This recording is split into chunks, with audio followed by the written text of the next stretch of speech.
Hello दोस्तों, आज है 14 अगस्त 2024 दिन बुधवार का। हिंदी तिथि श्रावण शुक्ल नवमी। और आइए बात करते हैं आज के मुख्य समाचार, बड़ी खबरें, देश और दुनिया का ताजा अपडेट लेकर हाजिर हो गए। आज का ये वीडियो भी बहुत ज्यादा महत्वपूर्ण होने वाला है। हड़ताल से जुड़ी बड़ी खबरें, कर्मचारियों के लिए महत्वपूर्ण अपडेट, युवाओं के लिए, किसान भाइयों के लिए, माताओं और बहनों के लिए, वहीं अलग अलग देश के राज्यों की ओर से जो महत्वपूर्ण बड़ी घोषणाएं की गई है, बड़े ऐलान किए गए हैं, इसके बारे में भी जानकारियां लेंगे। वीडियो में बहुत मजा आने वाला है। काम की बड़ी खबरें, अपडेट, जानकारियां आप देखने वाले हैं। पूरा वीडियो आप ध्यान से आखिर तक जरूर देखते रहिएगा, है ना। तो बिना टाइम विलंब के शुरुआत करते हैं आज की पहली बड़ी खबर। शेख हसीना ने कहा कि मुझे देशवासियों से इंसाफ चाहिए। बांग्लादेश छोड़ने के बाद शेख हसीना का ये पहला बयान सामने आया है। कहा कि मेरे पिता का अपमान किया। यानी बांग्लादेश की पूर्व प्रधानमंत्री शेख हसीना ने मंगलवार को देश छोड़ने के बाद पहली बार बयान जारी किया। उन्होंने प्रदर्शनकारियों से कहा, मेरे पिता का अपमान किया है, मैं देशवासियों से न्याय की मांग करती हूँ। शेख हसीना 5 अगस्त को देश छोड़कर भारत आई थी और तभी से वो यहाँ पर हैं। उन्होंने कहा कि हिंसा करने वालों को सजा मिले। वहीं बांग्लादेश से जुड़े और भी अपडेट चल रहे हैं। बांग्लादेश के मामले में दखल न दें, भारत दोस्ती टूटेगी। होम अफेयर्स एडवाइजर हुसैन ने कहा कि मदद दें या फिर हमें अकेला छोड़ दें। बांग्लादेश की अंतरिम सरकार में ये होम अफेयर्स एडवाइजर हैं, यानी ये एज ए गृह मंत्री के बराबर है। बांग्लादेश की अंतरिम सरकार ने हेल्पलाइन नंबर भी जारी किया है। धार्मिक स्थलों पर कोई भी हमला करे तो जानकारी दें। बांग्लादेश में शेख हसीना के खिलाफ आंदोलन और तख्ता पलट के बाद अल्पसंख्यकों को टारगेट किया जा रहा है। धार्मिक स्थलों, घरों और प्रतिष्ठानों को निशाना बनाया गया है। खुद सेना प्रमुख ने वहां पर माना है कि ऐसी घटनाएं हुई हैं और अब अंतरिम सरकार ने अल्पसंख्यकों के धार्मिक स्थलों की सुरक्षा के लिए कदम उठाया है। बांग्लादेश के घटनाक्रम ने चिंता बढ़ाई है। अन्य 7 देशों में भी सैन्य और राजनीतिक हालात अस्थिर। चीन भी बड़ी चुनौती है। भारत के कई पड़ोसी देशों में अस्थिरता बढ़ी है और ये गंभीर चिंता की बात 2 कारणों से है। एक तो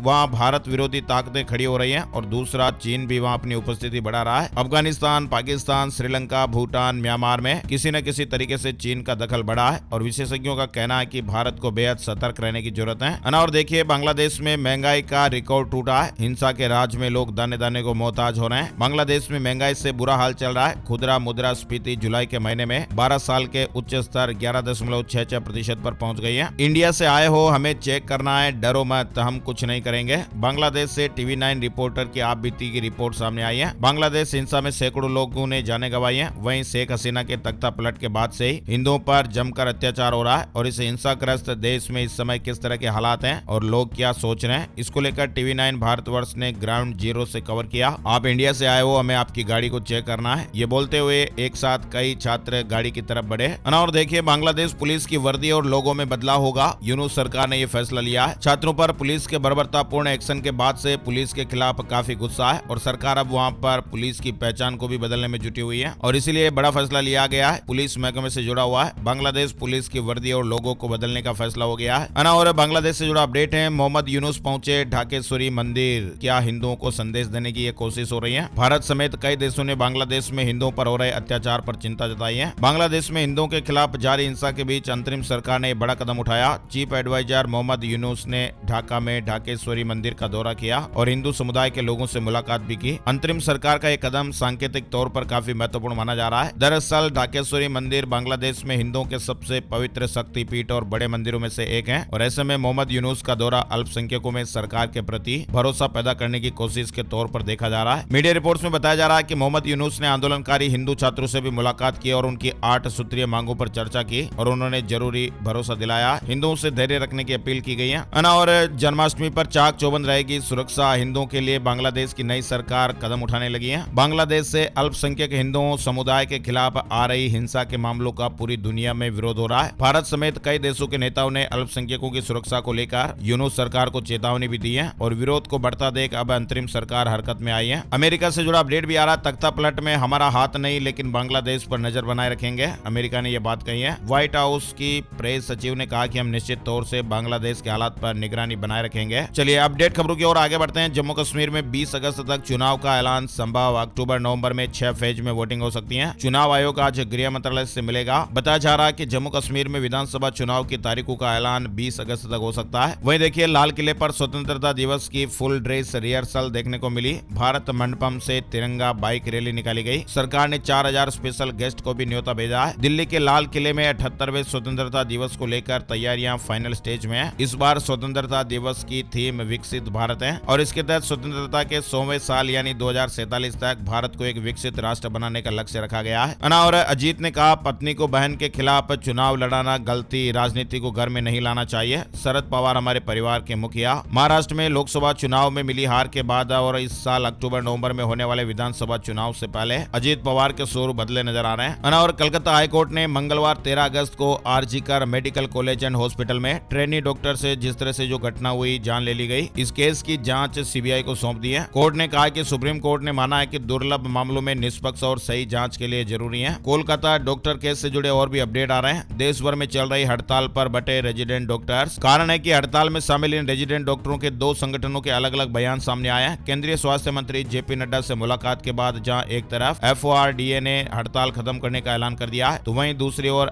FAIMA यानी फेमा ने हड़ताल जारी रखने का ऐलान किया है। दरअसल जेपी नड्डा से मुलाकात के बाद हड़ताल में शामिल FORDA ने बयान जारी कर कहा कि स्वास्थ्य मंत्री ने बैठक में पत्र में लिखी सभी मांगों को स्वीकार कर लिया है। वहीं federation of all India medical association FEMA ने हड़ताल जारी रखने का ऐलान करते हुए कहा कि केंद्र सरकार द्वारा हमारी कोई मांग नहीं मानी गई है। हमारी सिर्फ एक मांग मानी गई है कि मामला सीबीआई को सौंपा जाए और वो भी माननीय हाई कोर्ट के आदेश पर हुआ है। हमारी प्राथमिकता डॉक्टरों की सुरक्षा सुनिश्चित कराना है। जब तक हमारी मांग पूरी नहीं होती हड़ताल जारी रहेगी। ये 2 अलग अलग अपडेट्स चल रहे हैं, यानी रेजिडेंट्स डॉक्टरों के एक धड़े की हड़ताल खत्म, लेकिन फेमा ने हड़ताल जारी रखने का फैसला किया है। और जेल में ही रहेंगे सीएम केजरीवाल और के कविता। 2 सितंबर तक न्यायिक हिरासत बढ़ गई है। दिल्ली के मुख्यमंत्री अरविंद केजरीवाल और बीआरएस नेता के कविता की न्यायिक हिरासत बढ़ गई है। 2 सितंबर तक न्यायिक हिरासत को बढ़ा दिया गया है। और इंश्योरेंस से जुड़ी खबर आ रही है। इंश्योरेंस पर खत्म हो जाएगी जीएसटी या फिर लगता रहेगा टैक्स। 9 सितंबर को फैसला आने वाला है। अभी मौजूदा समय में 18% जीएसटी लगाया जाता है। इंश्योरेंस पर जीएसटी हटाने की मांग केंद्रीय मंत्री नितिन गडकरी जी की ओर से की गई थी। वित्त मंत्री निर्मला सीतारमण की अध्यक्षता में जीएसटी परिषद की बैठक 9 सितंबर को होगी और ये बैठक कई मायनों में महत्वपूर्ण होने वाली है।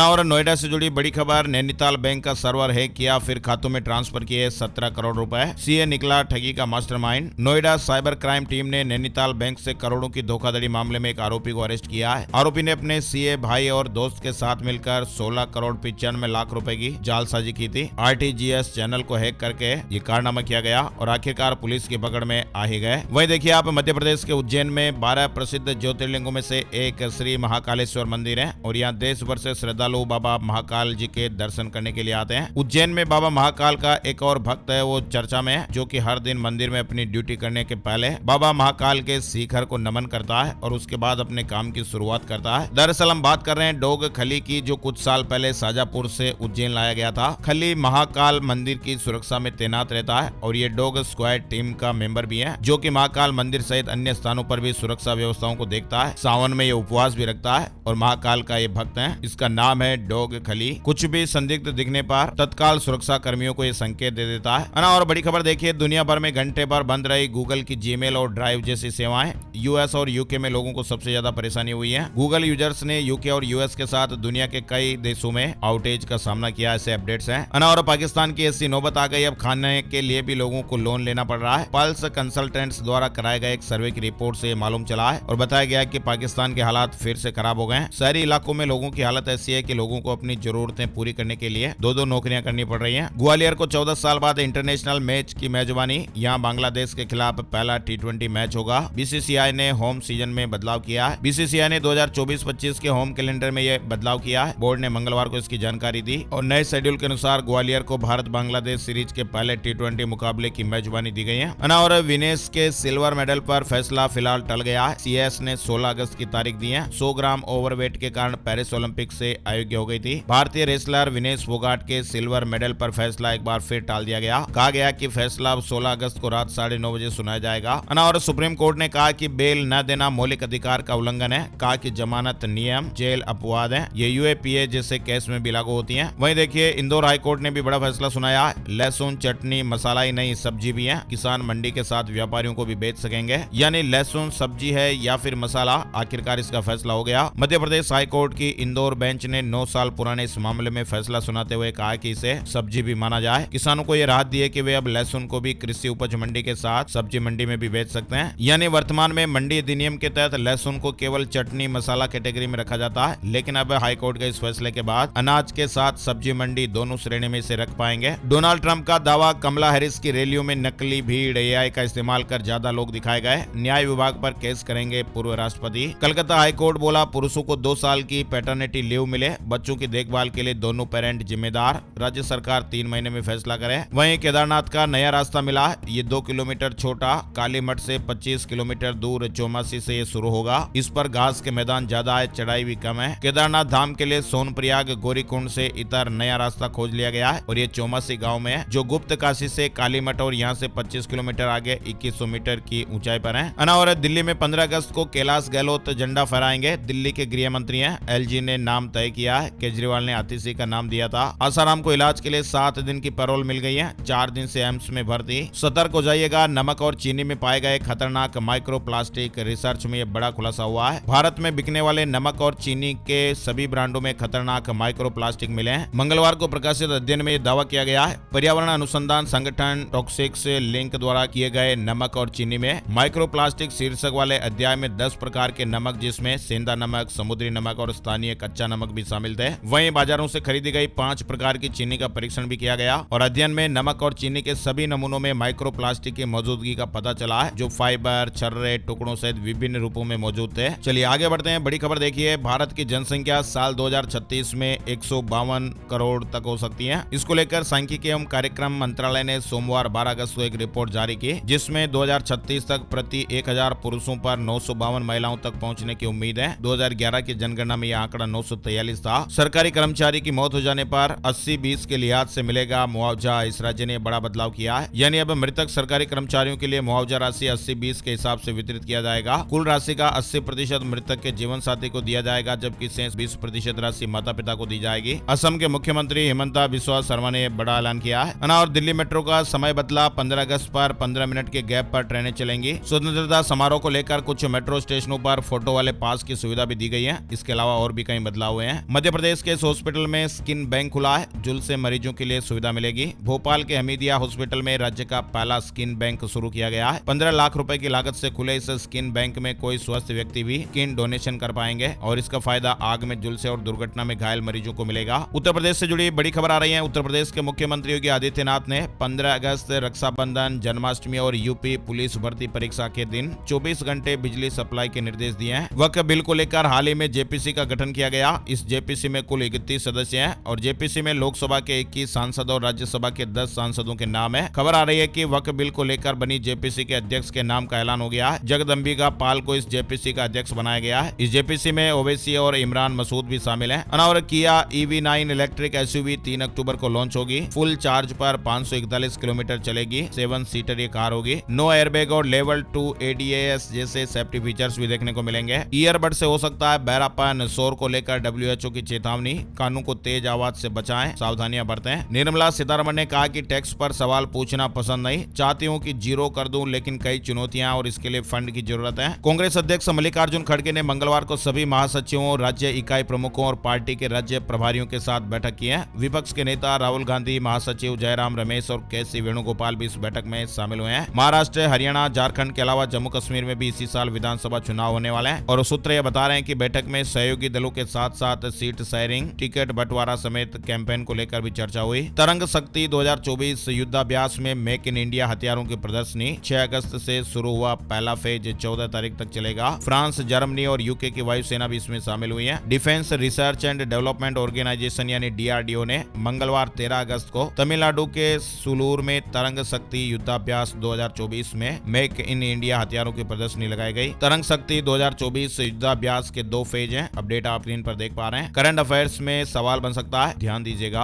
और रूस के 1000 वर्ग किलोमीटर इलाके पर यूक्रेन का कब्जा, 28 गांव छीन लिए गए। पुतिन ने यूक्रेनी सैनिकों को खदेड़ने का आदेश दिया है। बैंक ऑफ बड़ौदा ने FD पर ब्याज बढ़ाया, अब FD पर ज्यादा ब्याज मिलेगा। नई ब्याज दरें 13 अगस्त से लागू भी हो गई हैं। हीरो मोटोकॉर्प को पहली तिमाही में 1123 करोड़ का मुनाफा हुआ है। सालाना आधार पर यह 36% बढ़ा है। यस बैंक को लेकर भी बड़ी खबर आई है। हिस्सेदारी खरीदने की तैयारी में जापानी बैंक। यस बैंक की 51% हिस्सेदारी बिक्री की मंजूरी के बाद इसमें हिस्सेदारी खरीदने के लिए दांव पेच अब तेज हो गए और इस रेस में अब एक दिग्गज जापानी बैंक भी शामिल हो गया है। IRCTC का मुनाफा 32.75% बढ़कर 308 करोड़ रुपए। पहली तिमाही में रेवेन्यू 11% से ज्यादा बढ़ा है। पहली तिमाही में गोदरेज इंडस्ट्रीज का मुनाफा भी 81% बढ़ा। हिंडाल्को का पहली तिमाही में मुनाफा 25% बढ़ा है और ये 3074 करोड़ रुपए रहा। नायका का मुनाफा 152% बढ़कर 13.64 करोड़। पहली तिमाही में रेवेन्यू 22.87% बढ़ा है। वहीं सेंसेक्स की बात करें, सेंसेक्स 692 अंक गिरकर 78,956 पर बंद हुआ। हुआ। निफ्टी भी 208 अंक फिसला। बैंक, ऑयल एंड गैस और मेटल शेयरों में ज्यादा बिकवाली रही। और एमजी की विंडसर ईवी 11 सितंबर को लॉन्च होगी। कीमत 20 लाख रुपए से कम होगी। कर्व और नेक्सन ईवी से भी टक्कर मिलेगी। विनेश फोगाट को 11 लाख 2 एकड़ जमीन देने का ऐलान हुआ। हरियाणा के युवक बोले अपनी कुश्ती एकेडमी खोलें। हरियाणा की पहलवान विनेश फोगाट को पानीपत के अजय पहलवान ग्रुप से जुड़े युवकों ने 11 लाख कैश और 2 एकड़ जमीन देने का ऐलान किया है। डेरा सच्चा सौदा प्रमुख गुरमीत राम रहीम फिर जेल से बाहर, 21 दिन की फरलो मिली है। और सुप्रीम कोर्ट ने पतंजलि के खिलाफ अवमानना केस बंद किया। रामदेव बालकृष्ण की माफी मंजूर की है। कहा कि आदेश नहीं माना तो फिर सख्त सजा देंगे। सीएए के तहत 20 अफगानी सिखों को नागरिकता मिली है। 32 साल का इंतजार खत्म हुआ। अधिकतर अमृतसर लुधियाना के हैं। 380 केस पेंडिंग है। जापान में उड़ानें और ट्रेनें रद्द कर दी गई क्योंकि धीमी गति से चलने वाले तूफान मारिया के कारण 18 इंच तक बरसात हुई है। चीन में मानव रहित ट्रांसपोर्ट एयरक्राफ्ट का फ्लाइंग टेस्ट सफल हो गया है। 20 मिनट तक उड़ान भरी। ये चीन में बाजार की मांगों को पूरा करने के लिए डिजाइन किया गया सबसे बड़ा घरेलू विकसित मानव रहित विमान है। दक्षिणी गाजा में इजरायल ने नए सैन्य अभियान की चेतावनी दी है। चलिए बड़ी खबर आ रही है। भगवान कृष्ण के जन्मोत्सव को लेकर अलग अलग तिथियां सामने आई है। भगवान कृष्ण की जन्मभूमि पर तो जन्मोत्सव 26 अगस्त को है। वहीं वृंदावन के बांके बिहारी मंदिर में 27 को है। भगवान कृष्ण का 5250वां अवतरण दिवस। देश भर में 26 और बांके बिहारी मंदिर में 27 अगस्त को मनेगी जन्माष्टमी। दरअसल इस संबंध में श्री ठाकुर बांके बिहारी मंदिर प्रबंधन ने साल में केवल एक बार होने वाले महाअभिषेक और मंगला आरती का टाइम टेबल जारी किया है। एसएससी ने एमटीएस और हवलदार भर्ती के लिए एग्जाम शेड्यूल जारी कर दिया है। एसएससी एमटीएस एग्जाम डेट 2024 परीक्षा तिथियों की घोषणा हो गई है। नई होंडा CGX 150 की लॉन्च से पहले तस्वीरें भी सामने आई। टाटा ग्रुप की एयर इंडिया एक्सप्रेस ने डोमेस्टिक नेटवर्क को मजबूत करने के लिए 6 नई डेली फ्लाइट शुरू की है। इन 6 फ्लाइट में से 2 कोलकाता, 3 चेन्नई और 1 गुवाहाटी जयपुर मार्ग पर उड़ान भरेगी। आपको बता दें एयर इंडिया एक्सप्रेस की डेली 380 से ज्यादा फ्लाइट्स उड़ान भरती है। एप्पल यूजर्स को झटका लगेगा। आईफोन में AI फीचर्स का फ्री नहीं होगा इस्तेमाल,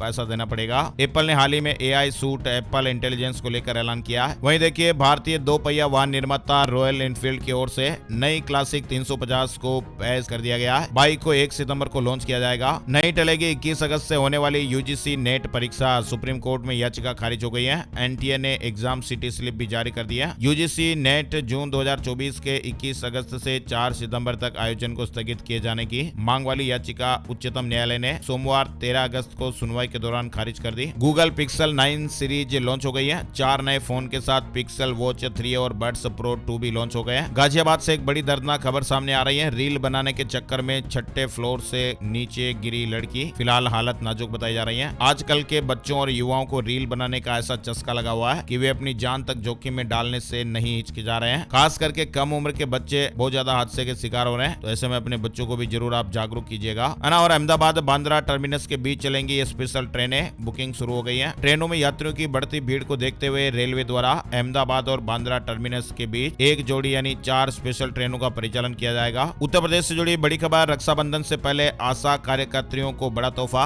5 लाख रुपए तक फ्री इलाज की सुविधा दिलाएगी योगी सरकार। यूपी इंटरनेशनल ट्रेड शो में शामिल होंगे 72 देशों के खरीदार। ये 25 से 29 सितंबर तक India exposition mart greater Noida के विशाल परिसर में होने जा रहा है। हड़ताल पर जाने वाले 18 लाख कर्मचारी। चौंकाने वाली खबर। सरकारी ऑफिस में काम हो तो जल्द निपटा लें। ऐसा माना जा रहा है कि अगर इतने बड़े पैमाने पर हड़ताल हुई तो राज्य के आम लोगों की मुश्किलें बढ़ सकती हैं। महाराष्ट्र से जुड़ी बड़ी खबर सामने आ रही है। महाराष्ट्र में 18 लाख से ज्यादा सरकारी कर्मचारी 29 अगस्त से अनिश्चितकालीन हड़ताल पर जाने वाले हैं। इसे लेकर फेडरेशन की ओर से मंगलवार को राज्य सरकार को नोटिस भेजा गया है। इसमें कहा गया कि राज्य सरकार के 18,70,000 अधिकारी, कर्मचारी और शिक्षक 29 अगस्त से अनिश्चितकालीन हड़ताल पर होंगे। राजपत्रित अधिकारी महासंघ के अध्यक्ष विनोद देसाई ने कहा है कि जब तक सरकार अधिकारियों और कर्मचारियों के लिए संशोधित पेंशन को लेकर नोटिफिकेशन जारी नहीं करती तब तक हड़ताल जारी रहेगी। और इसीलिए माना जा रहा है कि अगर इतने बड़े पैमाने पर हड़ताल हुई तो फिर महाराष्ट्र राज्य के आम लोगों की मुश्किलें बढ़ सकती हैं। मौसम और मानसून से जुड़े अपडेट्स भी देख लेते हैं। उत्तर प्रदेश के 15 जिलों में बाढ़। वाराणसी में 65 घाट डूब गए। NDRF तैनात। मध्य प्रदेश में तालाब फूट गया। 20 गाँव में अलर्ट। उत्तर प्रदेश में गंगा और यमुना उफान पर है। मध्य प्रदेश के मुरैना में भी तालाब फूटने से 4 गाँव में पानी घुस आया और इसी कारण 20 गाँव में बाढ़ का अलर्ट जारी हुआ। राजस्थान में भी बारिश के चलते पिछले 2-3 दिनों में 26 से ज्यादा लोगों की जानें जा चुकी हैं। जोधपुर, नागौर और चित्तौड़ में बारिश। सीकर में मकान गिर गया। जयपुर में हल्की धूप भी निकली।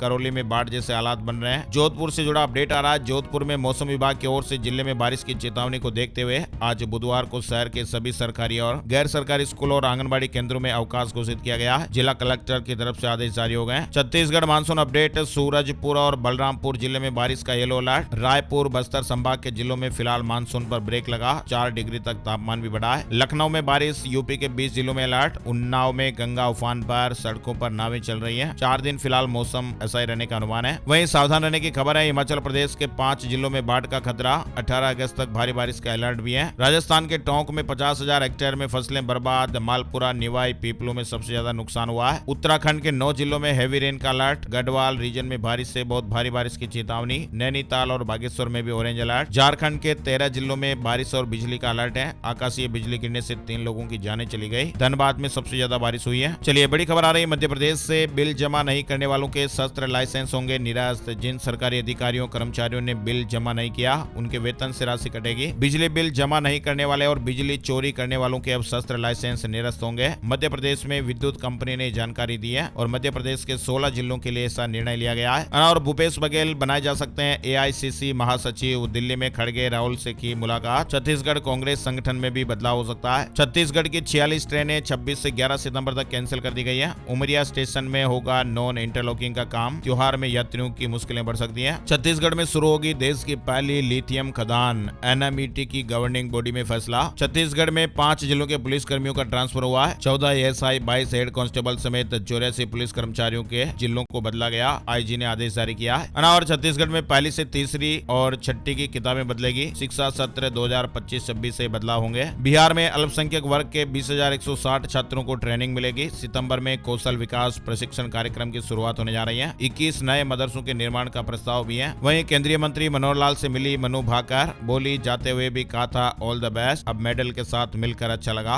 और उत्तराखंड में धामी कैबिनेट में 32 फसलों पर मोहर लगी है। पिथौरागढ़ और अल्मोड़ा को नगर निगम बनाने की मंजूरी। प्रदेश के हर जिले में बनेंगे वृद्ध और असक्त आवास गृह। उत्तराखंड से जुड़ा अपडेट है। और उत्तराखंड में युवाओं के लिए नौकरी का मौका भी है। यूके SSC के 11 विभागों में 3900 पद, पुलिस कांस्टेबल के 2000 पदों पर भी भर्ती होगी। उत्तराखंड में बेरोजगार युवाओं के लिए गुड न्यूज है। और NPCI ने NPCI भीम सर्विसेज लिमिटेड को पूर्ण स्वामित्व वाली सहायक कंपनी के रूप में शामिल किया है। NBSL को पहले भारत इंटरफेस फॉर मनी यानी भीम के नाम से जाना जाता था। आइए अब आपको बताते हैं सोने चांदी के भाव। Gold price today, silver price today. सोने की कीमतों में तेजी देखने को मिली। IBJ के अनुसार 10 ग्राम 24 कैरेट सोना 482 रुपए बढ़कर 70,372 रुपए पर पहुंच गया। 1 किलो चांदी 526 रुपए गिरकर 80,598 रुपए प्रति किलो हो गई है ना। और आज 14 अगस्त का राशिफल, चलते चलते राशिफल पर भी एक नजर डाल देते हैं। बुधवार 14 अगस्त को मेष राशि के लोगों को सुखद समाचार मिल सकता है। कर्क राशि के लोगों के लिए लक्ष्य हासिल करने का उत्तम समय रहेगा। सिंह राशि के लोग सावधानी से काम करेंगे तो सफलता मिलेगी। कुंभ राशि के लोग योजना के अनुसार आगे बढ़ेंगे तो बेहतर रिजल्ट मिलेगा। मीन राशि के लोग धर्म कर्म में शामिल होंगे। मिथुन राशि के घर के वरिष्ठ सदस्य के मार्गदर्शन में पिछले कुछ समय से रुके और अटके हुए काम भी पूरे हो सकते हैं। वाहन वगैरह खरीदने की योजना बना रहे हैं तो ये समय अच्छा है। कर्क राशि वालों के लिए भी लक्ष्यों को हासिल करने का यह उत्तम समय है। सिंह राशि वाले कोई भी खास प्लानिंग भावनाओं में आकर ना करें, बल्कि दिल की बजाय दिमाग से काम लें। बच्चों के भविष्य की योजनाएं बन सकती है। कन्या राशि वालों को सफलता अवश्य मिलेगी और अपने लक्ष्य को प्राप्त करने में भी सफल रहेंगे। दूसरों की सलाह की अपेक्षा अपने निर्णय को ज्यादा महत्व दें। तुला राशि वालों के लिए दैनिक गतिविधियों को पूरा करने में ध्यान लगाएं। सकारात्मक सोच रखेंगे तो सफलता आपको जरूर मिलेगी। वृश्चिक राशि वाले अपनी व्यवहार कुशलता से किसी पारिवारिक विवाद को निपटाने में आज सफल रहेंगे। बाकी राशियों के लिए आज का दिन मिला जुला रहेगा। तो ये थे दोस्तों आज के मुख्य समाचार, बड़ी खबरें, हेडलाइंस और सुर्खियां अपडेट। ये वीडियो आपको कैसा लगा कमेंट करके जरूर बताइएगा और इस वीडियो में और क्या सुधार करें ताकि आपको हर रोज ताजा अपडेट्स मिलते रहे। अपनी राय और सुझाव कमेंट में जरूर लिखिएगा। और हमारा एक प्यार भरा सा निवेदन है कि इस वीडियो को आप अपने यार दोस्तों मित्रों के साथ फेसबुक पर, व्हाट्सएप पर ज्यादा से ज्यादा शेयर कर दीजिएगा। जान पहचान वालों के साथ भी जरूर शेयर कीजिएगा। एक और नई जानकारी और नए वीडियो में फिर मिलते हैं, तब तक के लिए जय श्री राम, जय हनुमान।